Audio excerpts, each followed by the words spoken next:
I am John Barrett. I am 65 years old, and I have spent my entire life building things from the ground up. But at 5 in the morning, standing in the freezing drizzle of a suburban cul-de-sac, I found myself looking at the ruins of my son's life. He was sitting on the concrete curb, holding his 4-year-old daughter, asleep in his arms, with 2 hastily packed suitcases sitting in the gutter beside him.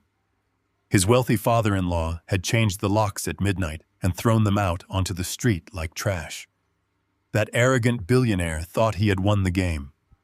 He thought he had crushed my boy. What he did not know was that I had spent the last 16 months quietly preparing for this exact morning. It was time he learned what a quiet man is truly capable of. Before I continue this story, let me know where you are watching from in the comments below. Hit like and subscribe if you have ever had to stand up to a bully who mistook your silence for weakness. The call came at 4:45 in the morning.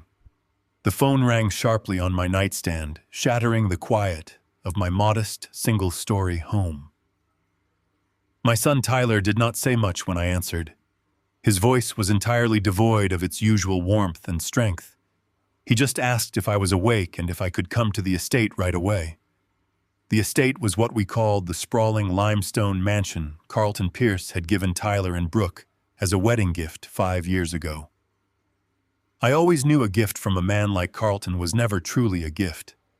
It was a leash with a prettier collar, a strategic investment designed to keep his daughter close and his son-in-law under his thumb. When my headlights swept across the towering wrought iron gates of the property, my stomach turned to lead. The gates were locked tight. Sitting on the wet concrete curb under the dim amber glow of a street lamp was my 32-year-old son. Tyler was still wearing his heavy canvas work jacket from his night shift managing his landscaping crews. His face was pale and drawn tight with a kind of exhaustion that goes much deeper than bone. It was the look of a man who had just watched his entire reality disintegrate. Tucked inside his jacket, shielded from the biting coastal wind, was my granddaughter Emma. She was fast asleep, her small face pressed against his chest, completely unaware that her world had just been upended. 2 large suitcases rested in the puddle of the gutter beside him. I parked my old Ford truck and left the engine running. The low rumble of the diesel engine broke the heavy silence of the affluent neighborhood. I stepped out into the damp, freezing air. Tyler looked up at me and his eyes were red-rimmed, hollowed out by a profound betrayal. He told me what happened in fragmented, breathless sentences. He had come home from a commercial landscaping job at 2 in the morning. His key did not work in the front door. He tried the garage keypad, and the code had been wiped. Before he could even knock on the heavy oak doors, Carlton's private security team stepped out from the shadows of the porch. They handed Tyler 2 suitcases packed with whatever they had thrown together and told him he was officially trespassing. They handed him his sleeping daughter, who had been woken up and carried out by complete strangers, and told him to get off the property immediately or they would call the police. Tyler told me he tried calling Brooke. He called his wife 20 times, standing right there on the freezing sidewalk. She never answered. She was inside that massive stone house, completely compliant with her father's demands, letting her husband and her own child sit in the rain. Why, I asked him quietly, keeping my voice steady. Tyler swallowed hard, looking down at the top of Emma's head. Because I told Carlton no, he said, his voice breaking under the weight of the night. Carlton had demanded that Tyler fold his independent landscaping business into Carlton's massive corporate real estate umbrella. Carlton wanted the assets, the heavy equipment, and the total control. Tyler had refused to hand over the business he had built with his own 2 hands, the business he had shed blood and sweat to grow. So Carlton decided to show him who truly owned the ground he walked on. I looked at the massive security gates. I looked at the high-definition security cameras blinking with little red lights, watching us from the imposing stone pillars. I knew Carlton was probably sitting in his master bedroom right now, reviewing the live camera feeds, waiting for me to lose my temper. He wanted a reaction. He wanted the poor blue-collar father to bang his fists against the iron bars and demand justice. He wanted me to scream and curse so he could call the local precinct and have me arrested for disturbing the peace. He wanted a spectacle to prove to his daughter that Tyler and I were nothing but unhinged emotional liabilities. I did not give him the satisfaction. I did not raise my voice. I did not even look at the cameras. I walked over to the gutter, picked up the 2 heavy suitcases, and threw them into the bed of my truck. The loud thud of the luggage hitting the metal bed was the exact only sound I made. I walked back to Tyler. He was shaking, utterly broken by the realization that his marriage, his home, and his stability had been erased in the span of a 3-hour work shift. I reached down and gently placed my calloused hand on the back of his neck, grounding him. I looked him dead in the eye and spoke softly. "Get in the truck, son."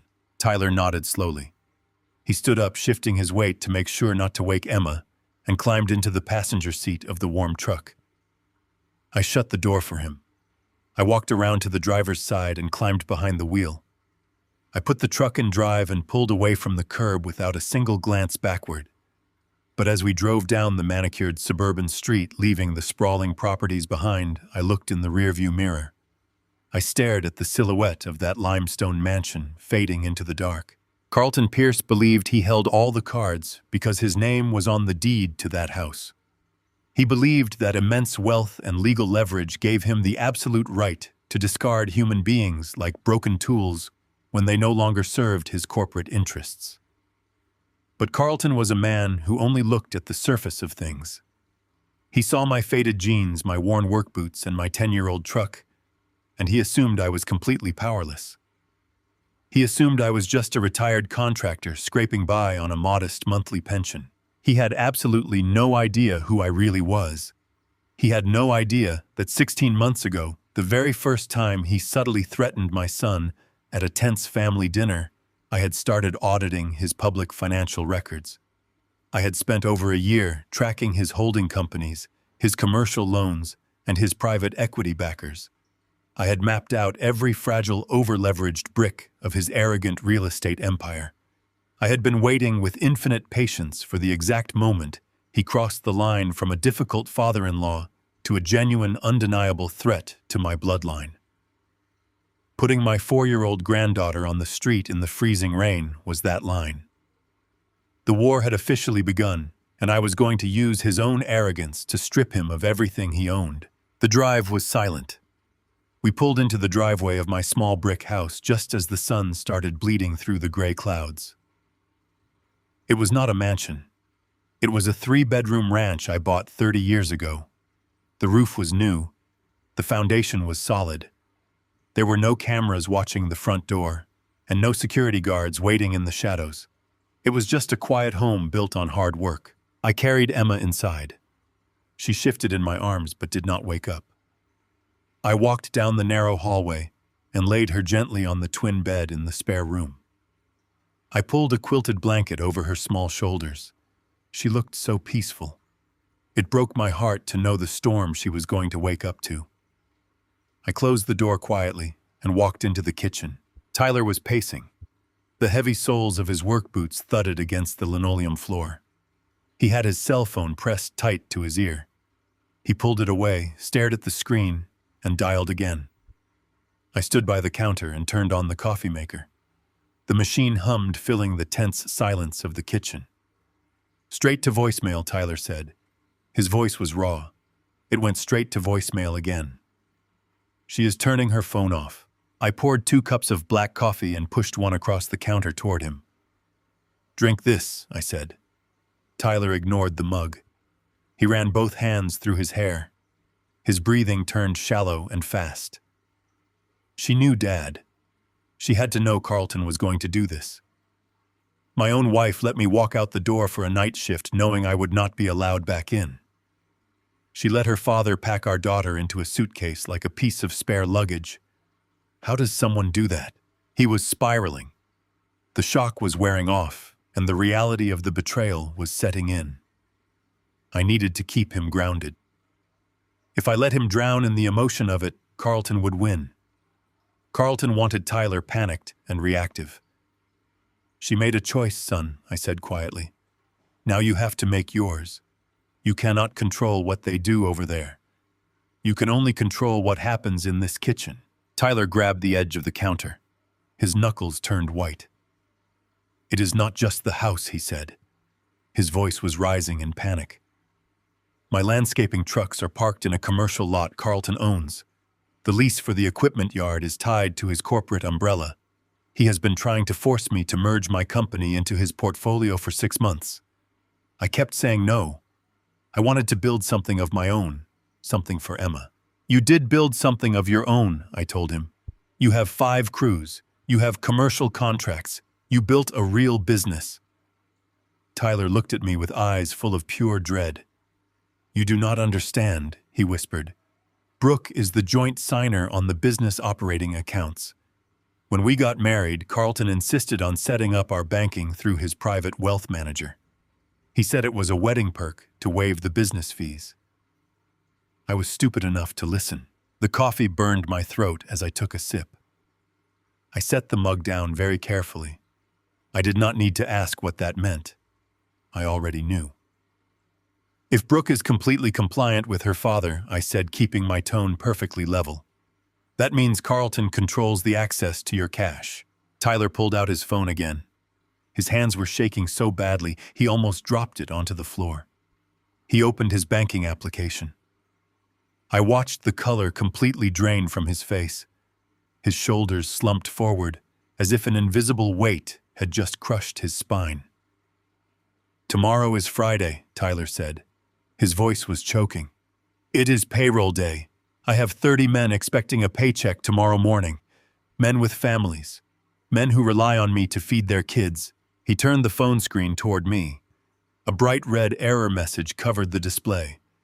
The operating account had been frozen. Access denied. "Carlton did not just lock me out of the house," Tyler whispered. He stared at the screen in absolute horror. "He locked me out of my livelihood.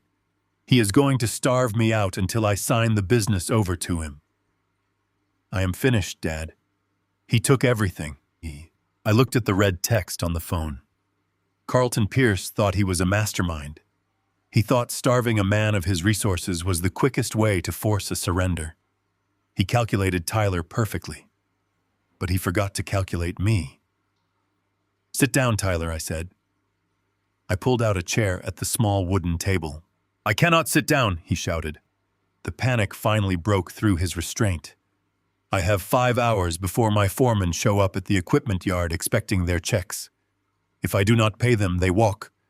If they walk, I lose my commercial contracts by Monday. Carlton knows this.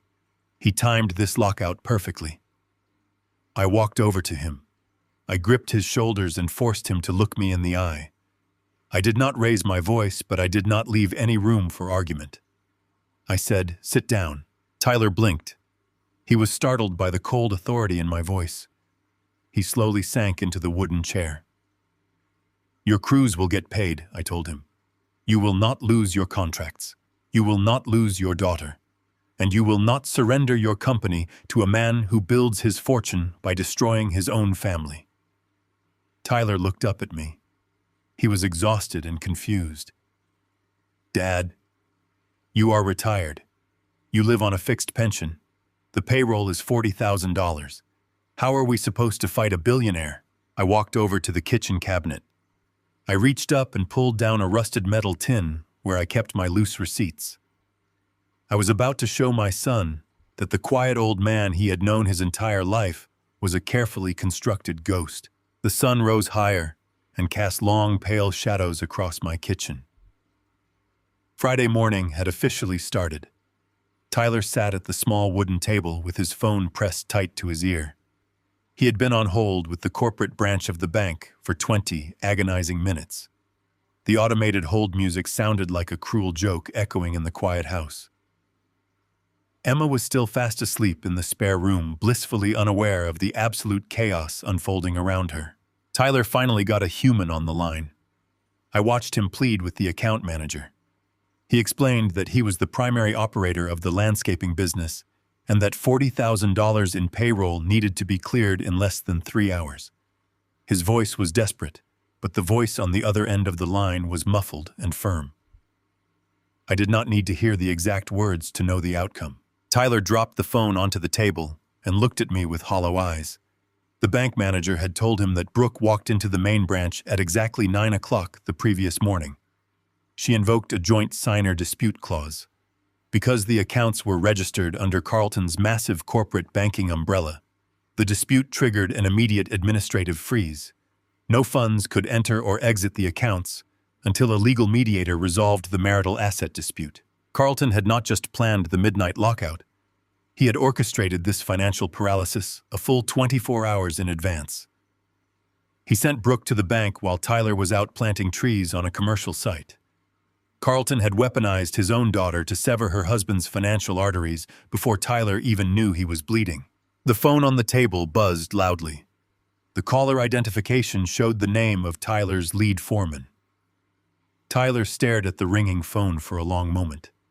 He swallowed hard and answered. I listened as the foreman spoke in a panicked and hurried tone. The landscaping crews had arrived at the commercial equipment yard to start their morning shifts, but something was terribly wrong. The foreman told Tyler that the heavy iron gates to the equipment yard were padlocked shut with thick chains. The electronic keypad was completely dead. A private security vehicle was parked just inside the fence, and 2 men in dark suits were standing next to Tyler's landscaping trucks. They told the foreman that the property lease had been terminated effective immediately due to non-payment. Tyler tried to explain to the foreman that the rent for the lot was automatically deducted from the business operating account. But it did not matter. Carlton owned the commercial lot. Carlton owned the relationships at the bank that held the frozen accounts. Carlton was slowly and deliberately tightening a noose around my son's neck, cutting off his cash, his heavy equipment, and his loyal workers all at the exact same time. Tell the men to wait right there, Tyler told the foreman. His voice was trembling with a mixture of rage and profound defeat. Tell them I will sort this out and get them their money today. Do not let anyone go home. Tyler ended the call and buried his face in his rough hands. It was a flawless execution of corporate warfare applied directly to a family dispute. Carlton wanted Tyler to feel the crushing weight of public humiliation. He wanted my son to stand in front of his 30 hard-working men and confess that he could not pay them for their labor. He wanted Tyler to lose their respect, lose his commercial contracts by Monday morning, and be forced to crawl back to the limestone mansion begging for mercy. If Tyler begged, Carlton would offer him a devastating deal. He would demand that Tyler sign over full custody of Emma and surrender the remaining business assets in exchange for releasing the frozen funds. It was pure extortion dressed up in custom-tailored suits and legal banking loopholes. I stood perfectly still and watched my son break down at my kitchen table. Any other father might have lost his temper in that moment. Any other man might have grabbed a baseball bat and driven his truck straight through the security gates of that mansion. But anger is a reckless and useless emotion. Anger makes a man sloppy. I had learned a very long time ago that infinite patience and calculated leverage were the absolute only tools that could dismantle a predator like Carlton Pierce. Tyler looked up at me with tears of pure frustration shining in his eyes. He said he had to drive to the yard right now. He said he had to face his men and tell them they were completely ruined. He said he was going to lose the business he had spent a decade building with his own 2 hands just because he married into the wrong family. I walked back over to the kitchen cabinet where my rusted metal tin was still waiting. I told Tyler he was not going to lose a single thing today. I told him Carlton was playing a very predictable game of leverage, relying entirely on the false assumption that we were broke and defenseless. It was finally time to break the rules of his game and show him what real power looked like. Tyler looked up at me with red and exhausted eyes. He began to apologize. His voice broke as he said he was sorry for bringing his rich people problems to my doorstep. He told me I had worked my entire life to enjoy a quiet retirement, and now I had to watch my son fail so completely. He said he felt like a fool for trusting a man like Carlton, and an even bigger fool for not protecting his own daughter. He sat there looking at his calloused hands and told me he had ruined everything. I listened to him speak. I let him get the apology completely out of his system, because a man needs to empty his lungs before he can breathe the right way again. Then I reached over to the kitchen cabinet and took down the rusted metal tin. I brought it over to the table and set it down right next to his useless cell phone. Tyler stared at the old tin box. It was the same battered container where I used to keep spare change and hardware store receipts when he was a boy. He looked at me with deep confusion. He thought I was about to offer him a few $100s from my monthly pension to buy groceries for the week. He thought I was offering him a small bandage for a fatal wound. I popped the lid off the tin. Inside, there were no spare coins. There was a single pristine envelope from a private wealth management firm. I opened the envelope and pulled out a certified cashier's check. I had driven to the bank yesterday afternoon, the exact moment I realized Carlton was positioning his pieces on the board. I had the bank draft the funds specifically for this contingency. I slid the certified check across the wooden table until it rested right in front of my son. Tyler looked down at the paper. He blinked rapidly. He leaned closer as if his tired eyes were playing cruel tricks on him in the morning light. He read the amount. $40,000. Then he read the name of the banking institution and the verified signature at the bottom. He looked up at me. The confusion on his face deepened into pure shock. He said my name was on the account. He reminded me that I was a retired logistics contractor living on a fixed income. He said this had to be a mistake. I poured myself another cup of coffee. I looked out the window at my 10-year-old truck parked in the driveway. I told my son that a decade ago I did not just close my contracting business and retire to plant tomatoes. I told him that during my 30 years moving heavy freight across the country, I had designed a highly specialized routing algorithm for commercial logistics. I patented the design. 10 years ago, a massive global shipping conglomerate realized my patent could save them hundreds of millions in fuel and operational costs. They bought the exclusive rights from me. They paid me an absolute fortune. The buyout was 8 figures paid directly into my private accounts. Tyler sat perfectly still. The silence in the kitchen was absolute. He asked me why I never said a single word about it. He asked why I kept driving an old truck and living in a modest single-story brick house while he struggled to build his landscaping business from scratch. I looked him dead in the eye. I told him that I had seen exactly what sudden wealth does to a family.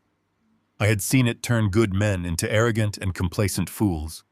I had seen it rot the foundation of hard work and turn ambitious children into entitled monsters who thought the world owed them a favor.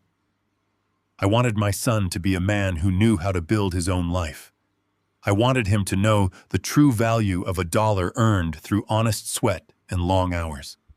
I told him that true wealth is not about showing off to your neighbors or living in a limestone mansion. True wealth is having the ultimate quiet freedom to protect your bloodline when the wolves come to your door. I pointed at the certified check resting on the table. I told him the funds were already cleared and guaranteed. Tyler reached out with a trembling hand. He picked up the piece of paper. The crushing weight of the morning was suddenly lifting off his shoulders. The realization was washing over him like a tidal wave. His father was not a helpless old mechanic sitting on the sidelines. His father was a silent fortress. I told him to wipe his face and put his heavy work boots back on. I told him to drive his truck straight down to that commercial equipment yard. I told him to hand that certified check to his lead foreman and make sure every single man on his crew got paid exactly what they earned today. Tyler asked what he was supposed to do about Carlton and the private security team standing by his equipment. I took a slow sip of my dark coffee. I told him to look those hired men in the eyes and tell them they were standing on his time now. Carlton Pierce thought he could use money to choke the life out of my son. Carlton thought he was the only whale swimming in the ocean. He was about to find out there are much larger creatures swimming in the deep waters, and they do not make a single sound until it is time to bite. Tyler was still staring at the certified check when the heavy knock echoed through the house. It was sharp and demanding. It was the kind of knock that expected an immediate answer. Tyler flinched. He looked toward the hallway with his jaw clenched tight. I told him to stay seated and drink his coffee. I walked out of the kitchen and pulled the front door open. A young man in a tailored gray suit was standing on my front porch. He was holding a thick manila envelope against his chest. He looked at my faded flannel shirt and my work boots with a flicker of absolute disdain. He asked if Tyler Barrett was on the premises. I did not invite him inside. I stood in the doorway, blocking his view of the house, and told him to hand over whatever he was carrying. The courier said the documents required a certified signature from Tyler to confirm delivery. I reached out and took the clipboard from his soft hands. I signed my own name with a black pen and pulled the heavy envelope from his grip. I told him he had exactly 10 seconds to get off my property before I called the police for trespassing. The young man swallowed hard. He turned around and walked very quickly back to his sleek black sedan parked at the curb. I locked the front door and walked back into the kitchen. I tossed the thick envelope onto the wooden table right next to the rusted metal tin. Tyler stared at it as if it were a venomous snake ready to strike. He reached out with trembling fingers and tore the seal open. A stack of crisp legal documents slid out onto the table. The heavy bond paper was branded with the crest of Carlton Pierce and his corporate legal team. Tyler began to read the first page. His face turned completely pale. His eyes scanned the dense paragraphs of legal jargon, and his breathing turned shallow again. He pushed the papers across the table toward me. His voice was a hollow whisper as he told me what Carlton was demanding. It was a brilliantly cruel piece of extortion. Carlton had drafted a post-nuptial agreement and a binding custody surrender form. The terms were laid out with cold corporate precision. Tyler was to immediately sign over every single asset of his landscaping company. The trucks, the commercial mowers, the active contracts, and the equipment yard lease would all be transferred directly into Carlton's holding corporation. Tyler would also grant Brooke full and uncontested primary custody of Emma. He would waive all rights to a contested divorce and accept supervised visitation on alternating weekends. In exchange for completely erasing himself from his own life, Carlton promised a clean break.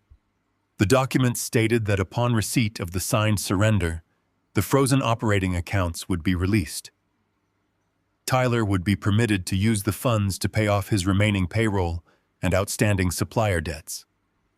Carlton would then generously allow Tyler to walk away without filing bankruptcy or facing ruinous corporate litigation. Carlton was offering my son the privilege of walking away with absolutely nothing.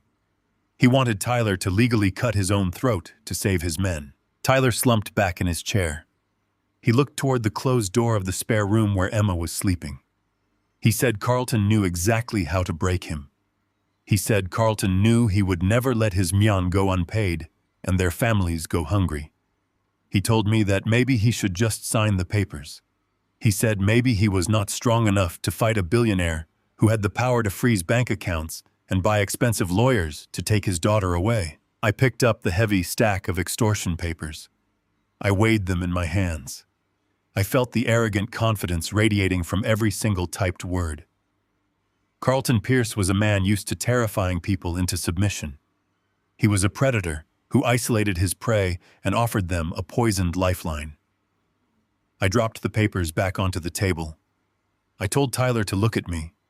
I told him that Carlton had just made his very first fatal mistake. Tyler was confused.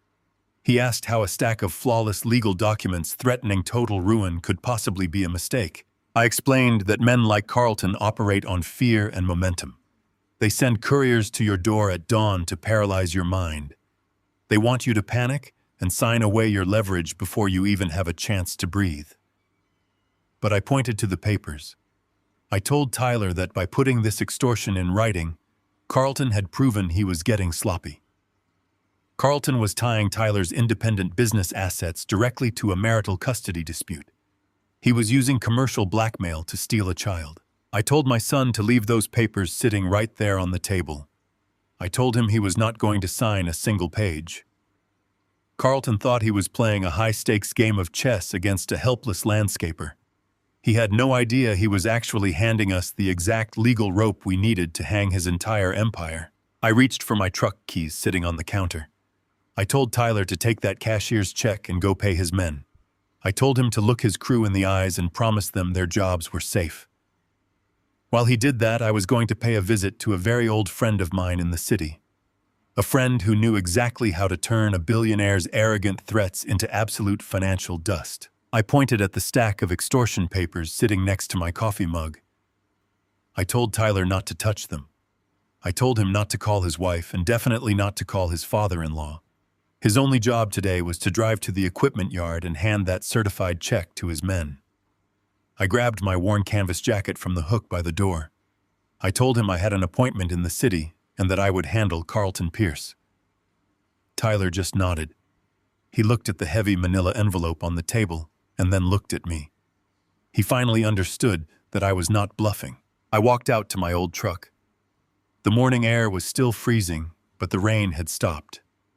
I turned the ignition and listened to the familiar rumble of the diesel engine. I pulled out of my driveway and headed toward the downtown district. I did not drive toward the towering glass skyscrapers where Carlton kept his army of corporate litigators. I drove toward the older industrial side of the city. I parked in front of a faded brick building wedged between a diner and a hardware store. It was not a place where billionaires went to do business. It was a place where real wars were won. The frosted glass on the door read, "Stanley Reed, Attorney at Law." I pushed the door open and the little bell chimed. The waiting room was empty except for a young receptionist sorting files. I did not stop at her desk. I walked straight down the narrow hallway toward the back office. The receptionist tried to call out to me, but I ignored her. I pushed open the heavy oak door at the end of the hall. Stanley Reed was sitting behind a cluttered wooden desk surrounded by towering stacks of legal briefs. He looked up ready to yell at whoever had just barged into his office. But when he saw my face, his mouth instantly snapped shut.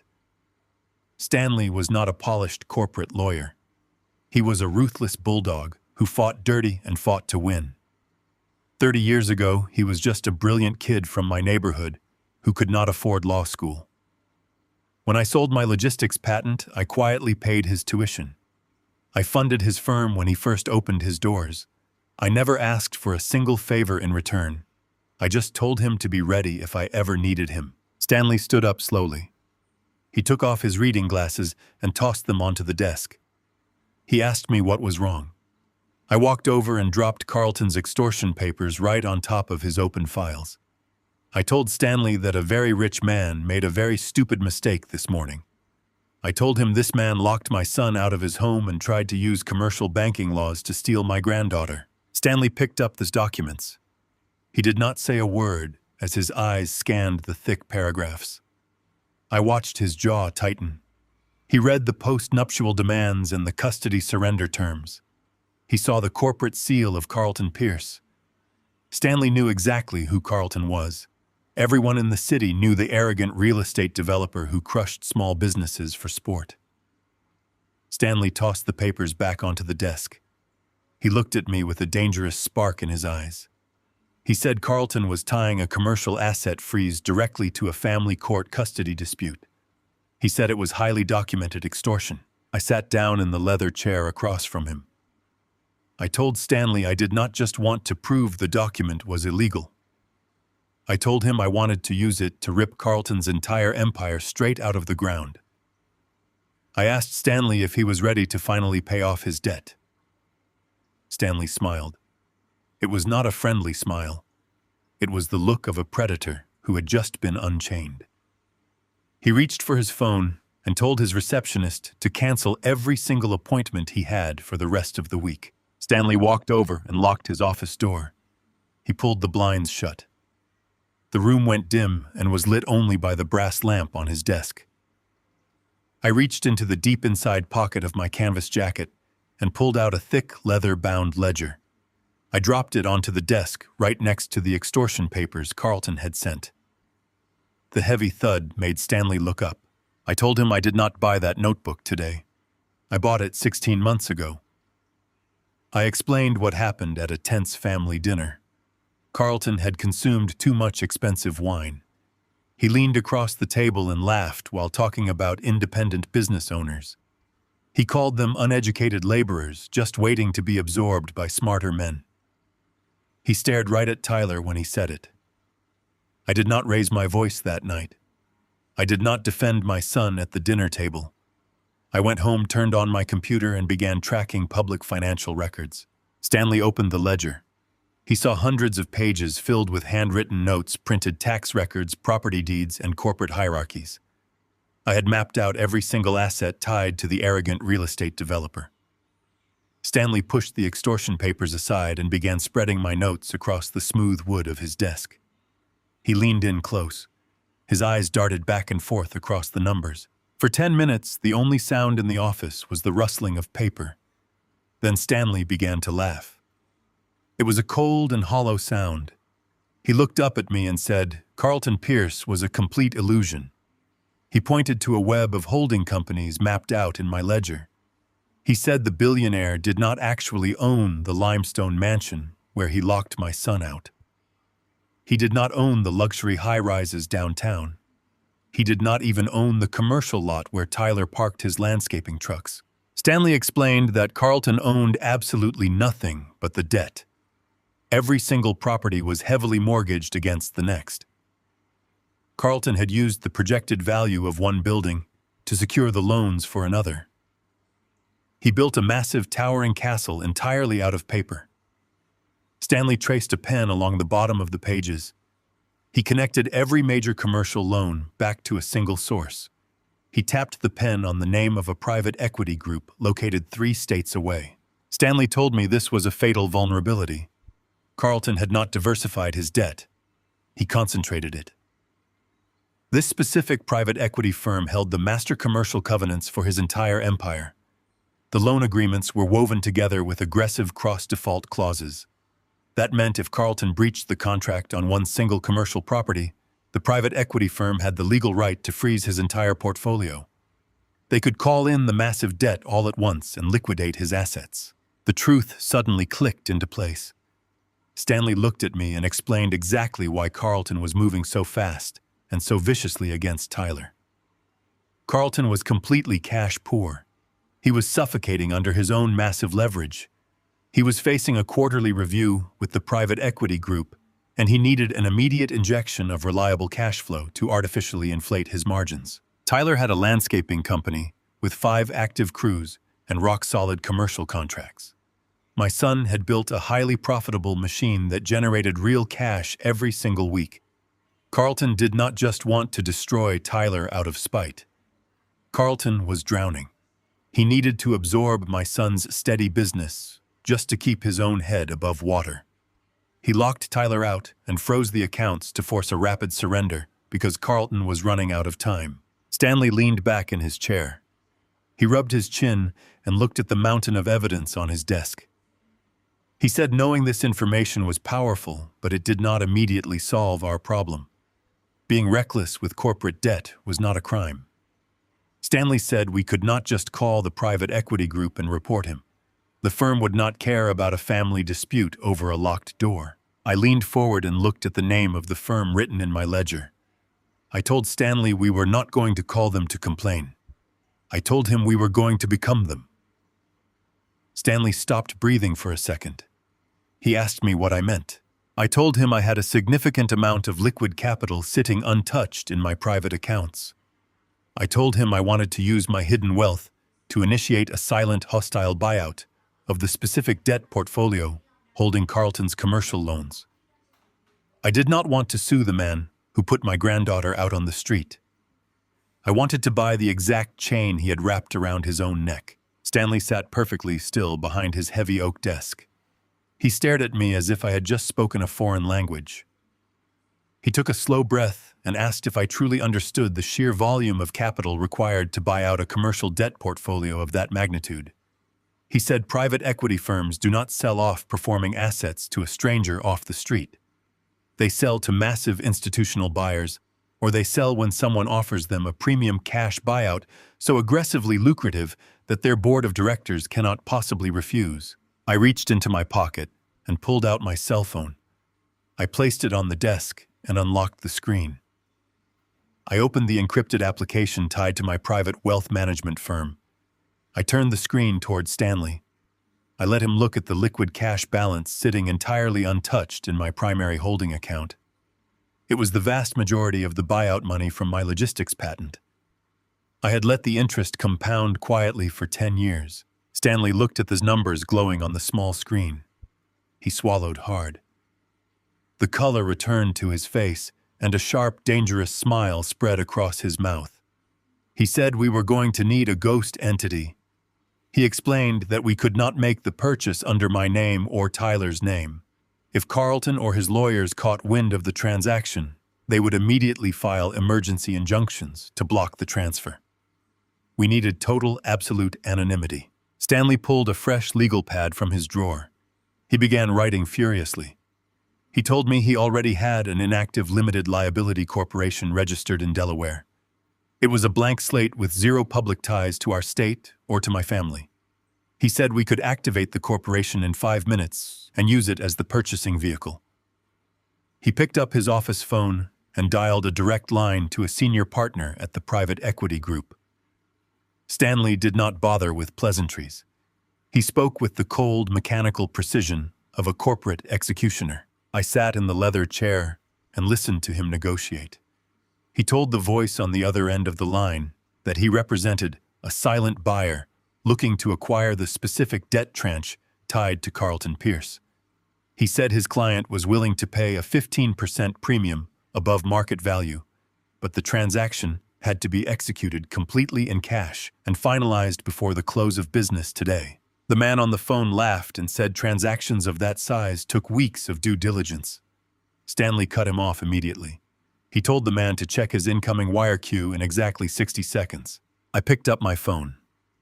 I initiated a direct wire transfer of the required capital into Stanley's secure escrow account. The authorization required my fingerprint and a verbal confirmation code. I spoke the words into the receiver.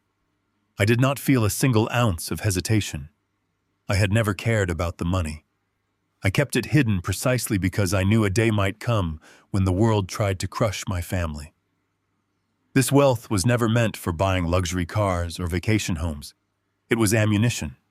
It was the heavy artillery I needed to protect my son and my granddaughter from a predator. The digital confirmation chimed on my screen. The funds were cleared. Stanley watched his computer monitor. He told the man on the phone to refresh his screen. I heard the faint voice coming through the receiver abruptly stop talking. The sheer force of an 8-figure cash deposit hitting an escrow account without warning has a very unique way of silencing corporate arrogance. Stanley told the executive to draft the transfer documents immediately. He said the cash would be released the exact second the debt portfolio was legally signed over to our Delaware corporation. For the next 4 hours, we sat in that dim office. We did not eat. We barely spoke. Stanley reviewed every single page of the commercial covenants as they arrived through secure electronic channels. He verified the cross-default clauses. He confirmed the exact leverage Carlton had placed on his properties. He made absolutely sure that the limestone mansion where Carlton locked out my son was directly tied to the commercial loans we were purchasing. It was. Carlton had arrogantly used his personal residence as collateral to secure more funding for his failing business projects. By early afternoon, the final digital signatures were executed. The massive sum of money left the escrow account. The heavy silence in the room finally broke when Stanley closed his laptop and leaned back in his chair. He took a long, deep breath. He looked at me with total, absolute disbelief. He told me the ink was dry. He said the Delaware Corporation now owned every single piece of debt Carlton Pierce had ever leveraged. We owned his commercial lots. We owned his luxury high-rises. We owned the limestone mansion.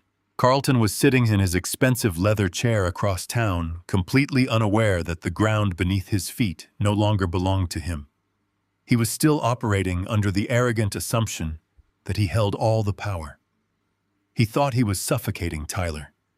He did not know that a quiet, retired mechanic in a faded canvas jacket had just bought the exact rope necessary to hang his entire empire. I stood up and thanked Stanley. I told him to keep the documents completely sealed until I gave the signal. We were not going to strike yet. I knew exactly how men like Carlton operated. When they do not get the immediate surrender, They demand they always escalate. Carlton was going to try to force Tyler's hand. I needed to let him make his next move.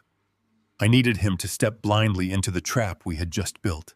I walked out of the law office and got back into my old truck. I drove back toward my neighborhood. The counter move was officially in place. Now we just had to wait for the billionaire to let his massive ego destroy him. I drove my truck away from the law office and headed back toward the suburbs. The city streets blurred past the windshield. I knew the absolute silence from our end would drive Carlton completely crazy.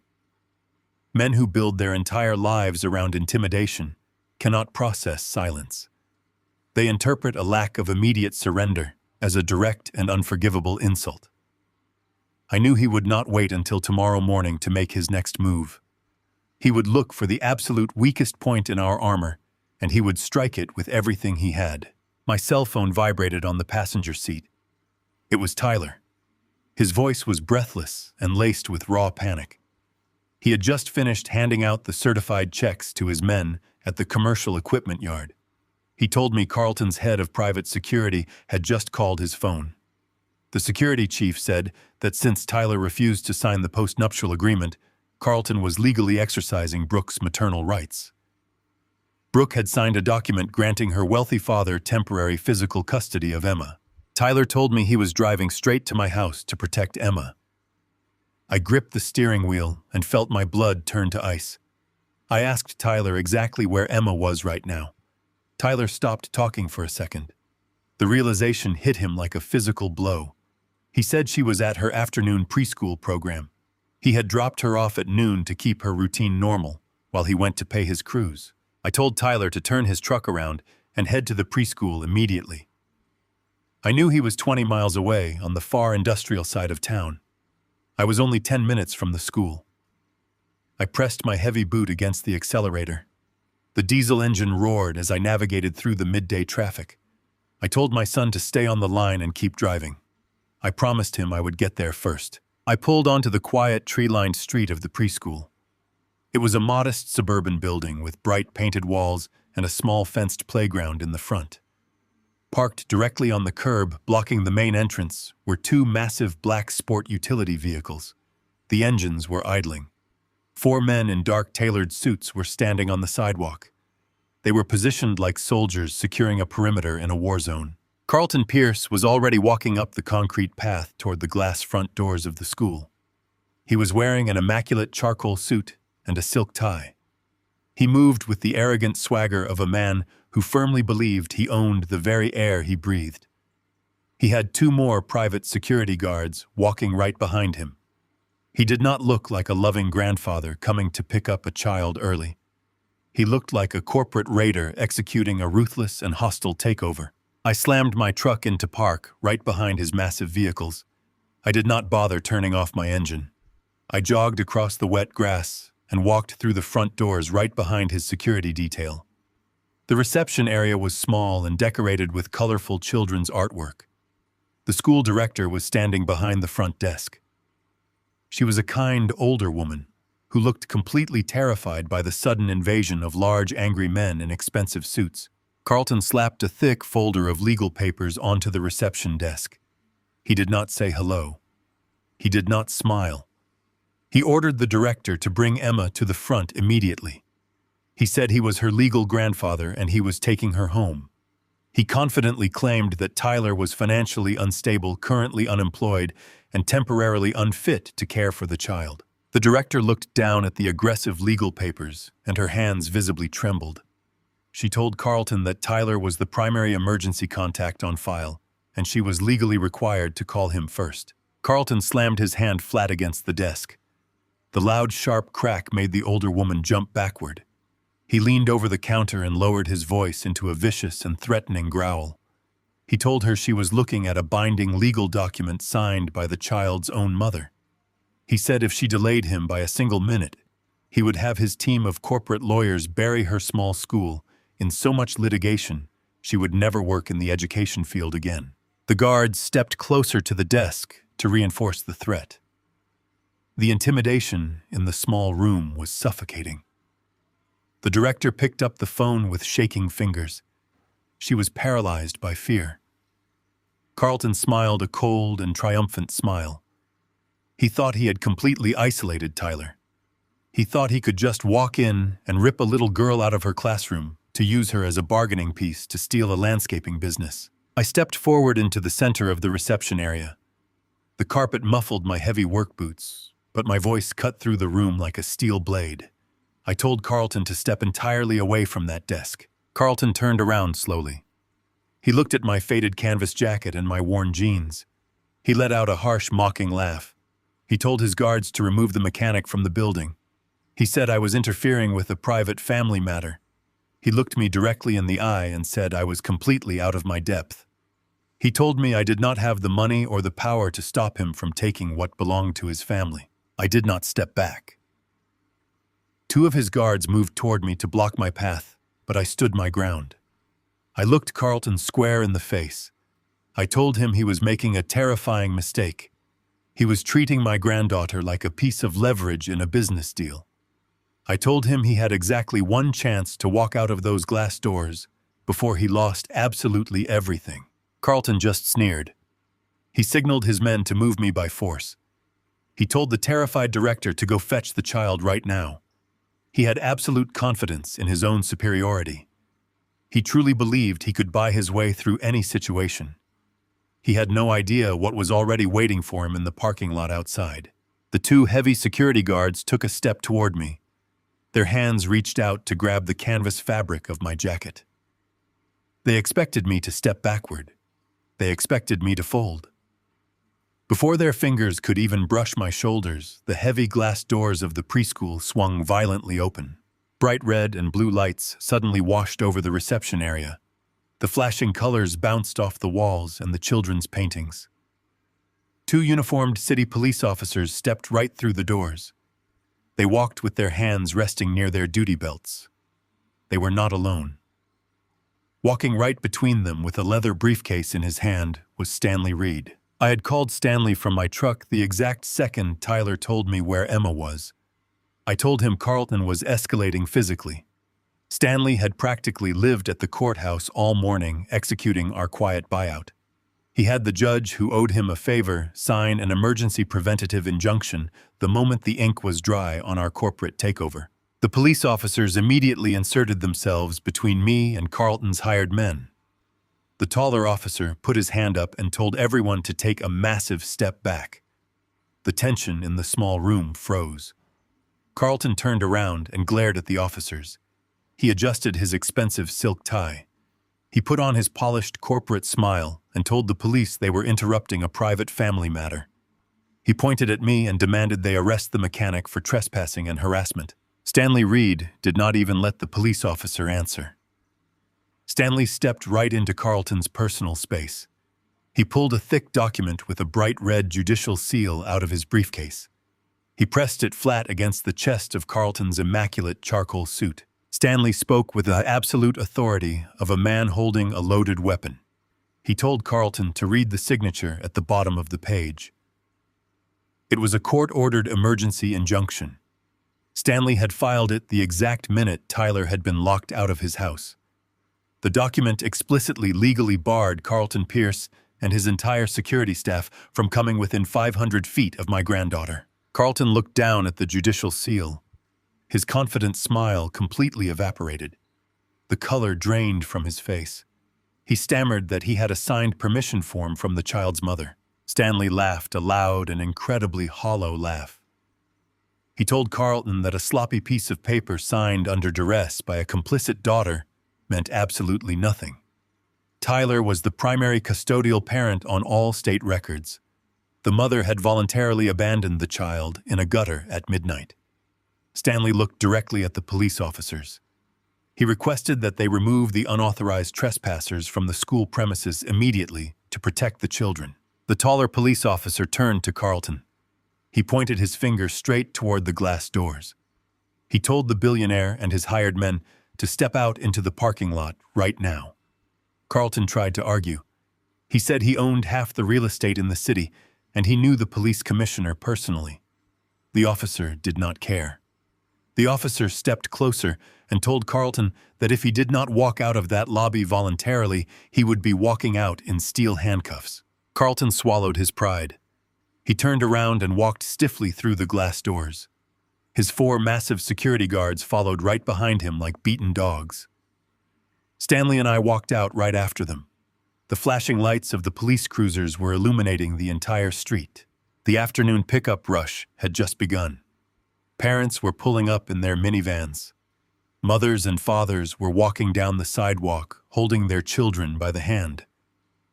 They all stopped dead in their tracks.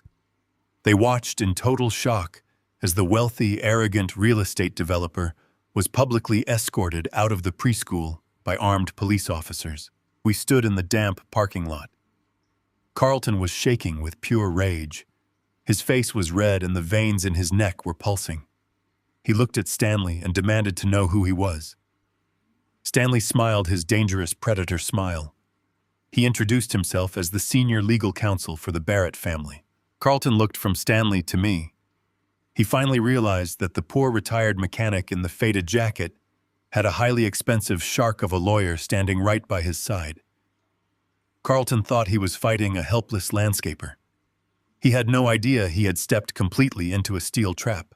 Carlton pointed a shaking finger at my face. He abandoned his polished corporate persona completely. He yelled that this injunction meant nothing. He said he had enough money to tie us up in family court for the next 10 years.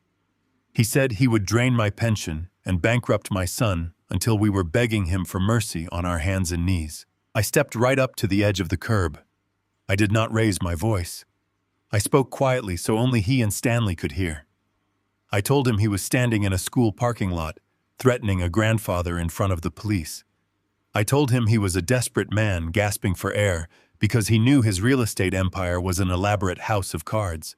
Carlton's eyes went wide. He stopped breathing for a fraction of a second. The mention of his fragile empire struck a nerve he thought was completely buried. He opened his mouth to speak, but nothing came out. I told him to take his hired goons and get off the street. I told him to go back to his limestone mansion and wait for the real storm to hit. The police officer stepped forward and told Carlton his time was up. He ordered the billionaire to get into his vehicle and leave the school zone. Carlton looked at me with pure, unadulterated hatred. He turned around and climbed into the back of his massive black sport utility vehicle. He slammed the heavy door shut. The tires screeched against the wet asphalt as his security detail sped away down the street. I stood in the parking lot and watched the taillights disappear around the corner. Stanley clapped a hand on my shoulder. He said the bait was officially set. Carlton was humiliated publicly and stripped of his leverage. Stanley said a man with an ego that large would not sleep tonight. Carlton would try to buy his way out of this embarrassment. He would invite me to his territory to try and crush me privately.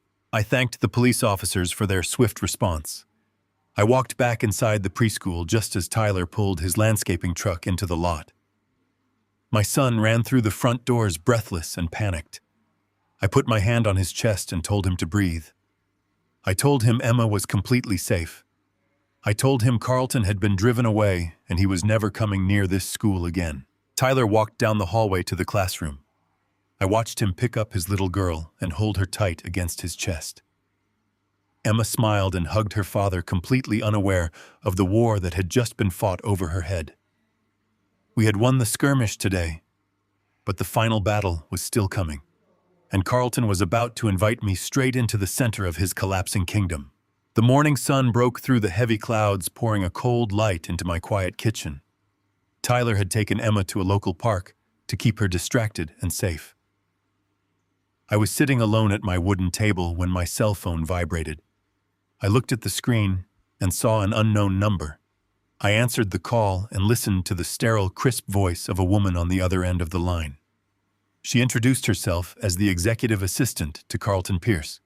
She did not ask if I was available. She simply stated that Mr. Pierce requested my presence at the Oakwood Country Club at exactly noon. It was not an invitation. It was a corporate summons. I told the assistant I would be there, and I ended the call. I poured the last of my black coffee into the sink. Stanley Reed had predicted this exact move with absolute perfection. Carlton was a man who derived his entire identity from controlling his environment. He had suffered a massive and humiliating defeat in a public school parking lot yesterday afternoon. Now he needed to drag me into his personal territory to reestablish his dominance. He assumed I was just a noisy, stubborn mechanic who had pooled his meager retirement savings to hire a lawyer for a single day. He thought my resources were completely exhausted. I walked into my bedroom and opened my closet. I did not put on a suit. I did not try to look like a wealthy investor or a man of means. I put on my faded denim jeans and laced up my heavy leather work boots. I pulled my worn canvas jacket over my shoulders. Carlton needed to see a poor and desperate father. He needed to feel completely superior so his massive ego would blind him to the steel trap closing around his ankles. I drove my old diesel truck across town. The scenery gradually shifted from modest suburban neighborhoods to towering iron gates and perfectly manicured golf courses. The entrance to the exclusive country club was lined with luxury imported sedans and sleek sports cars. I pulled my rusted 10-year-old truck right up to the front valet stand. The young valet in a crisp white polo shirt stared at my vehicle in absolute horror. He hesitated to step forward and take my keys. I handed them to him and told him in a calm voice to be careful not to scratch the paint. I walked through the heavy mahogany doors of the main clubhouse. The air inside smelled of expensive cigars and polished leather. Wealthy men and women in pristine golf attire stopped their quiet conversations as I walked past them. They looked at my calloused hands and my faded jacket with thinly veiled disgust. They wondered how a man like me had slipped past the front security gate. I ignored their whispers and kept my eyes fixed straight ahead. My boots echoed loudly against the imported marble floors. The hostess at the front desk gave me a strained smile. She led me through the main dining room and out onto a private stone terrace overlooking the 18th hole. The sun was shining brightly on the emerald green grass. Carlton Pierce was sitting alone at a circular glass patio table. He was wearing a light gray tailored suit that probably cost more than my first house. A crystal glass of sparkling water rested in front of him. He looked completely relaxed. He looked like a king sitting on his throne waiting for a peasant to come begging for scraps. He did not stand up when I approached the table. He did not offer his hand to shake. He simply gestured to the empty metal chair across from him. I pulled the chair out and sat down. The metal legs scraped loudly against the stone patio. Carlton winced slightly at the unpleasant sound. He signaled a waiter in a crisp white apron to bring me a menu, but I shook my head. I told the waiter I only needed a cup of black coffee. Carlton leaned back in his chair and steepled his soft, manicured fingers together. He looked me up and down. His eyes lingered on the frayed edges of my canvas sleeves and the dirt scuffs on my boots. He smiled a very thin and calculating smile. He said yesterday was a very unfortunate misunderstanding. He said emotions were running high, and people made poor decisions when they were stressed about their families. He spoke as if he were granting me a profound royal pardon for my behavior at the preschool. I did not interrupt him. I sat perfectly still and let him talk. I knew every single word he spoke was driven by absolute desperation disguised as arrogance. He told me he understood my position. He said it was admirable that a blue-collar father would spend his life savings to hire a shark like Stanley Reed. He said he respected a man who fought for his son. But then his voice dropped into a cold and threatening register. He leaned forward over the glass table. He told me that legal stunts and emergency injunctions were extremely expensive to maintain. He said he knew Tyler was completely broke. He knew the landscaping business operating accounts were frozen solid and the commercial leases were terminated. Carlton said he was a reasonable businessman. He did not want to see a retired mechanic bankrupt himself, trying to fight a corporate war he could never possibly win. Carlton assumed I was sitting across from him because I was desperate for a way out. He assumed the panic had set in overnight, and I was ready to surrender my granddaughter just to save my son from financial ruin. He had absolutely no idea that while he was sleeping in his mansion, I was quietly finalizing the purchase of his entire commercial debt portfolio. I drank my black coffee and waited for him to reveal his final offer. Carlton reached inside his tailored suit jacket and pulled out a sleek leather booklet. He opened it slowly and withdrew a heavy piece of paper. He placed it on the glass table and slid it across the smooth surface. It came to a stop right next to my ceramic coffee mug. I looked down at the document. It was a personal check drawn from his primary wealth management account. The amount was written in perfectly clear dark ink. $100,000. Carlton leaned back in his metal chair and adjusted his silk tie.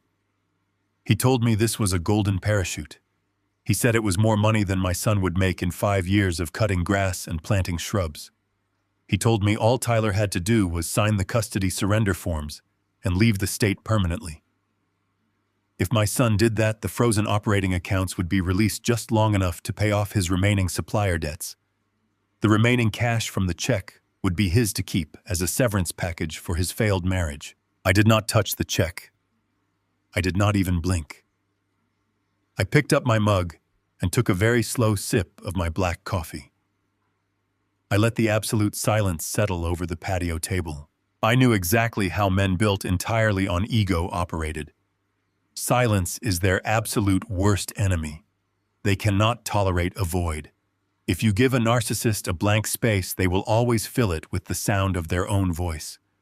They are so deeply in love with their own perceived brilliance that they cannot resist the urge to brag about their power. Carlton shifted in his seat. The scrape of the metal chair against the stone floor revealed his growing impatience. He told me I was being foolish. He said I was letting a ridiculous sense of blue-collar pride get in the way of a highly logical business transaction. I kept my eyes locked directly on his face. I still did not say a single word. The irritation on his face began to curdle into pure, arrogant malice. He leaned forward again and rested his elbows on the table.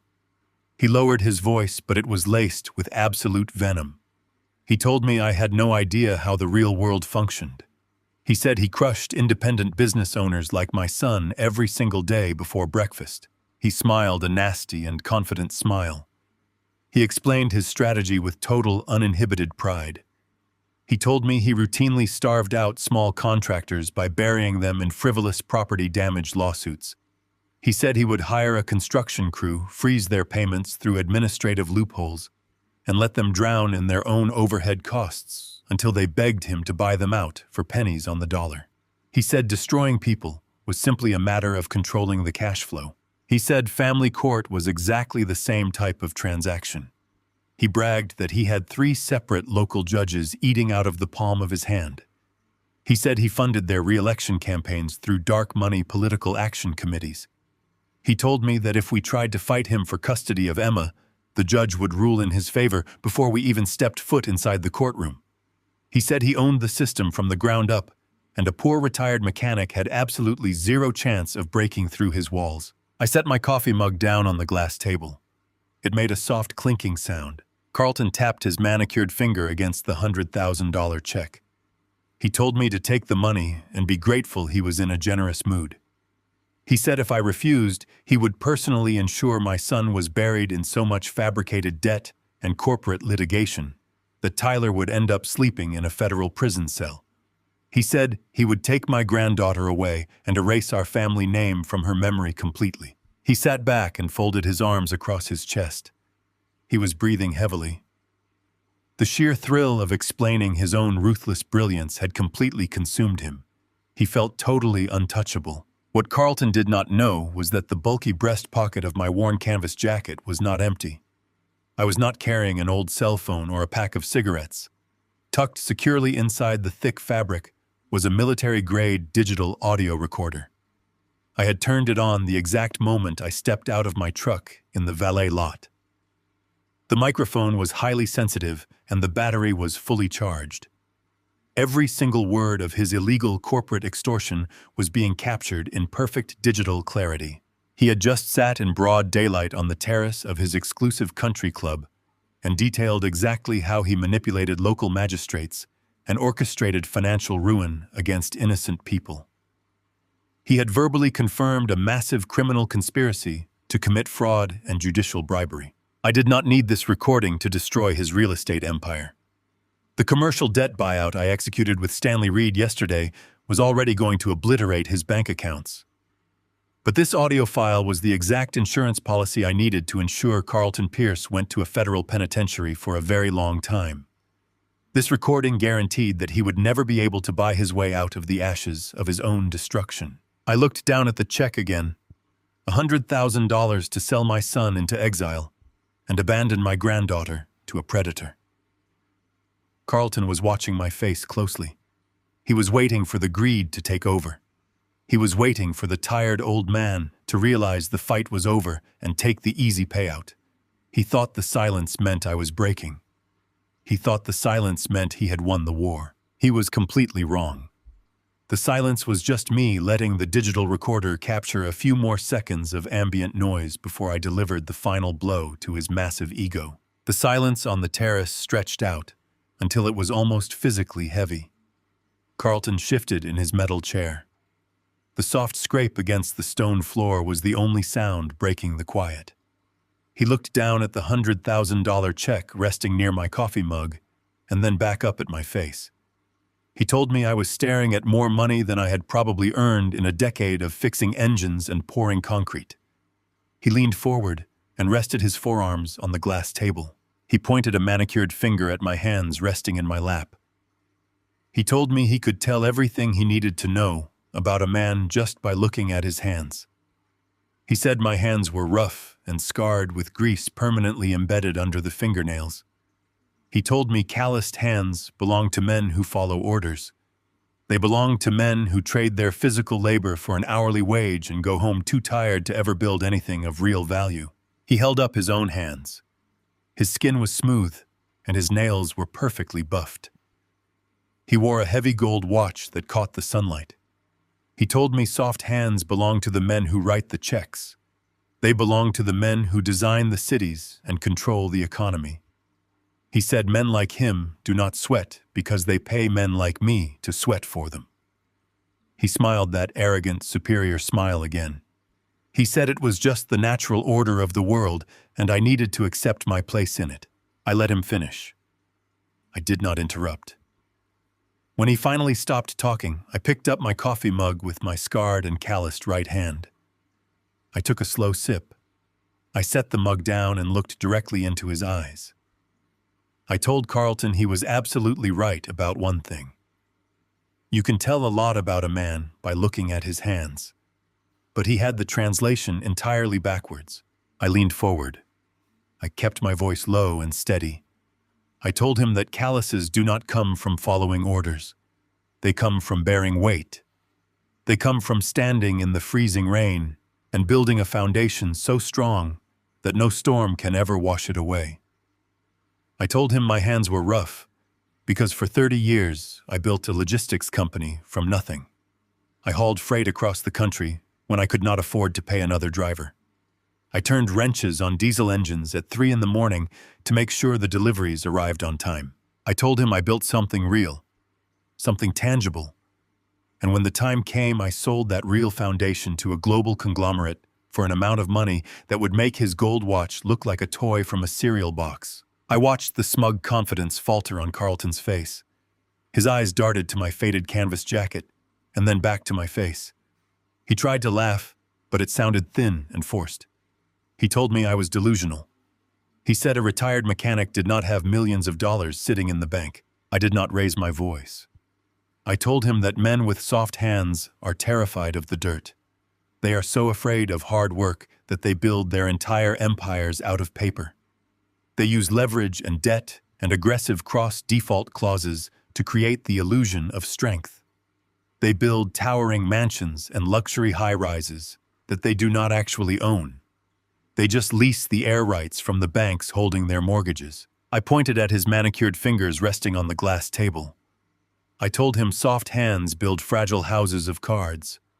And the absolute worst part about a house of cards is that it only takes a single gust of wind from a man who knows how to tear things down to collapse the entire structure. Carlton stopped smiling completely. His jaw clenched tight. He looked at the check sitting on the table and then back at me. The realization was finally starting to penetrate his massive ego. He was beginning to understand that the man sitting across from him was not a desperate father begging for a payout. I told him he had spent his entire life bullying people who were too scared to fight back. He locked my son out of his home because he thought Tyler was weak. He tried to take my granddaughter because he thought he could buy his way through family court. He sat on this terrace today and admitted to corporate extortion and judicial bribery because his soft hands had never once been slapped away from what they wanted to take. I leaned back in my chair. I looked at the vast green expanse of the golf course behind him. I told Carlton that the natural order of the world was about to violently reassert itself. I told him the foundation always outlasts the paper, and his paper empire was currently sitting in the palm of a very calloused hand. The silence stretched across the stone terrace until the air itself felt heavy. The cool wind blew across the manicured grass of the golf course, but Carlton did not seem to notice the temperature. He was staring at my rough hands, and then at the piece of paper sitting on the glass table. $100,000. To a man like him, that was the ultimate weapon. It was the heavy hammer he used to smash every single problem that dared to stand in his way. He swallowed hard. His throat bobbed above his expensive silk tie. He tried to force that arrogant, polished smile back onto his face, but the muscles in his jaw were wound entirely too tight. He let out a short breath that sounded like a frustrated scoff. He told me I was bluffing. He said men who spend their lives wearing heavy work boots do not walk away from 6 figures of clean cash. He leaned forward and tapped the paper check with his index finger. He told me this was not a friendly negotiation. He said if I walked away from this patio table without that piece of paper, my son would not just lose his landscaping business.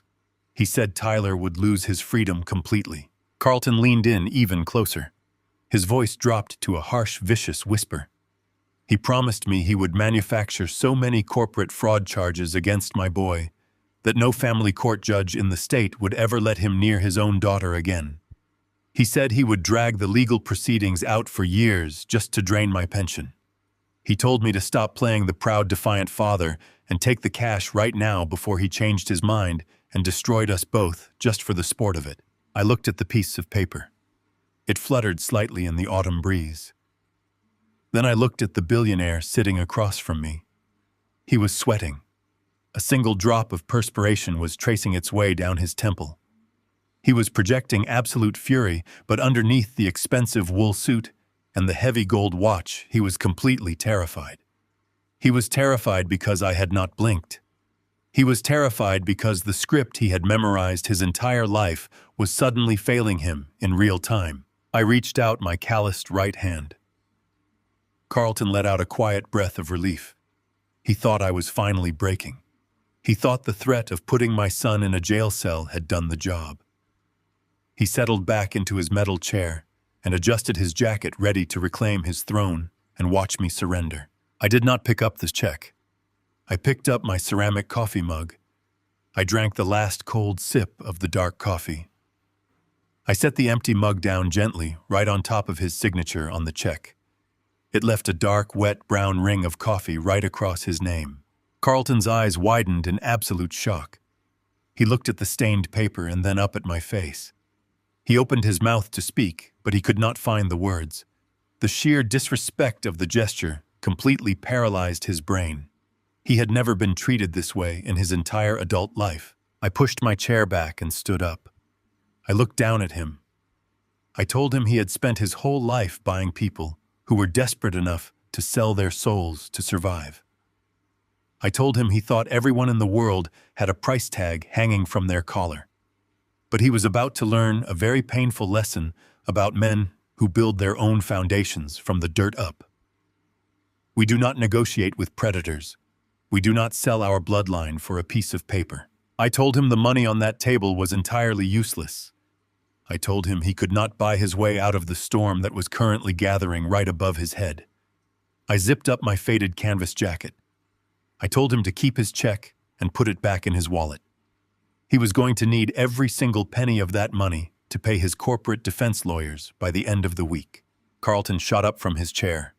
The metal legs scraped violently against the stone floor. His face turned bright crimson.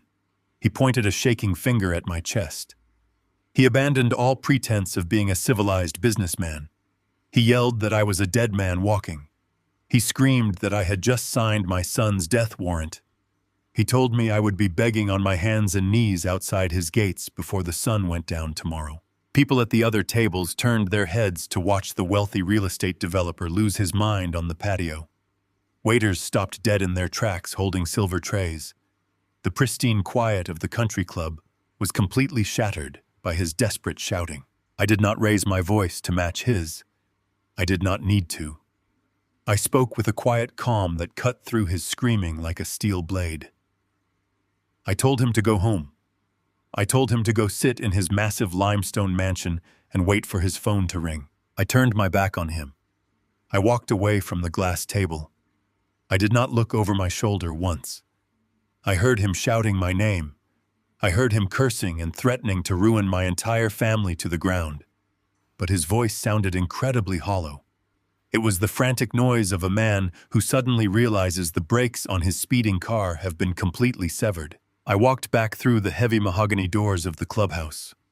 I ignored the stares of the wealthy patrons in their pristine golf attire. I walked out to the valet stand and waited in the cold air for the young man in the white polo shirt to bring my old diesel truck around. I climbed into the driver's seat and turned the key. The heavy engine rumbled to life.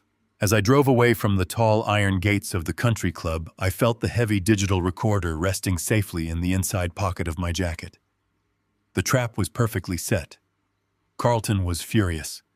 He was deeply humiliated in front of his peers. He was totally out of control. I knew exactly what he would do next. A man with an ego that badly bruised would not wait a week to retaliate. He would try to crush Tyler before the business day ended tomorrow. He was going to rush blindly forward to protect his pride, and he was going to walk straight into the massive legal blade Stanley and I had sharpened for him. The drive back from the country club felt different. The air in the cab of my truck was still cold, but my chest was light. The trap was set, and Carlton had walked right into it. I knew exactly what he would do next. He was a creature of habit. When a predator like Carlton is backed into a corner, they do not rethink their strategy. They just bite harder. I arrived back at my house and found Tyler sitting on the front porch step. Emma was running around the small front yard chasing a butterfly. Tyler looked exhausted. The tension in his shoulders was tight enough to snap a steel cable. I parked the truck and walked over to him. I told him Carlton had just handed us the keys to his entire kingdom. Tyler looked at me with red eyes and asked what happened at the country club. I told him Carlton tried to buy me off for $100,000 and then spent 20 minutes explicitly detailing his illegal business practices straight into a hidden digital recorder. Tyler let out a long breath. The relief washed over him for a fraction of a second, but the relief did not last. Tyler shook his head and looked down at his work boots. He said a recording might put Carlton in jail eventually, but it did not solve our immediate problem.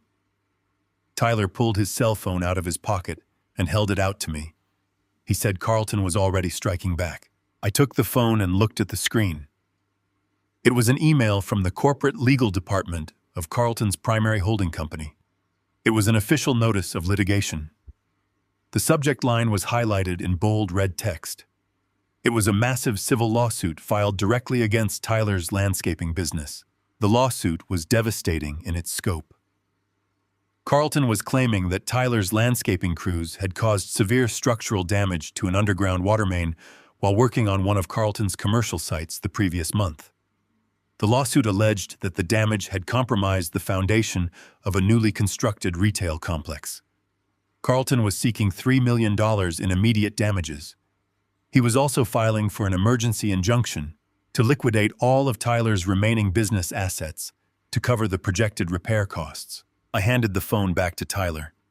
I did not look panicked. I looked right at him and told him this was exactly what we needed. Tyler stared at me in disbelief. He asked how a $3 million lawsuit meant to bankrupt him immediately was exactly what we needed.